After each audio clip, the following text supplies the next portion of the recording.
Welcome back to CoinDesk Live from Consensus 2025, brought to you by MoonPay, the global leader in crypto payments. I'm Jen Sanasi, here with my co-host, Andy Bear. GSR is one of the earliest crypto trading firms, starting as a market maker in 2013. It has backed builders, provided liquidity, and traded across spot, derivatives, and options. GSR Chief Investment Officer John Loflin joins this special edition of Markets Daily Now. Hello, John. Hi. All right, we got to start with a little bit of a scene setter. We're here at Consensus 2025. We've been talking so much about the markets and what's going on when it comes to institutions, but what have you been up to at Consensus? What have you been enjoying? Just walking around and meeting people, connecting with, a lot of people that I know, but it's just a great, venue for gathering. Great to see people IRL. I know so often we are stuck to our phones, we talk in front of a screen. That's how Andy and I communicate and do the show sometimes. And so it's great to be here IRL. Let's get into it. I want to ask you, what are we seeing in options flows? So with the short dated, we see a lot of, kind of income generation, option selling out to kind of 1 week or 1 month. Also with the short end, we see just a lot of kind of noise, many players just sort of messing around with short-term options without any clear theme. At the long end, primarily, the theme we see is, people buying call options on Bitcoin out of the money, kind of out 1 year.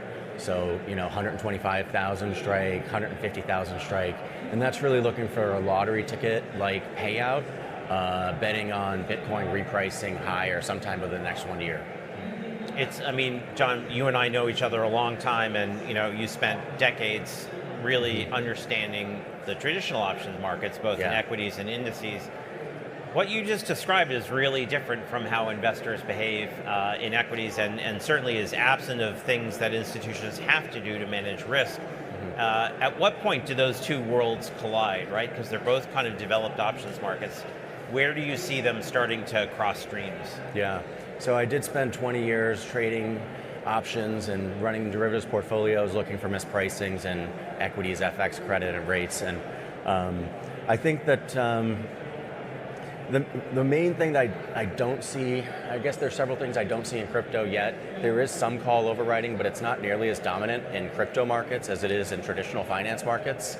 And I think part of that is just the markets really rewarded people for kind of staying long the upside wing. And they believe that it'll continue. So we don't see that as much in crypto, but maybe as more traditional and institutional players from, TradFi allocators get involved in crypto, they might kind of bring some of those same, thought processes and behavior patterns. I think the other thing we see a lot more of in traditional finance markets is index, right? Like within credit, like the options are primarily on the index, within the S&P 500. Really a lot of the traditional asset classes are kind of very focused on index vol first, and we haven't seen that as much. Obviously, the CoinDesk and Andy, you're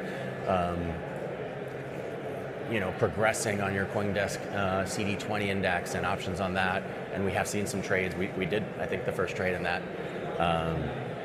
So I would say those are two themes that we might see develop here.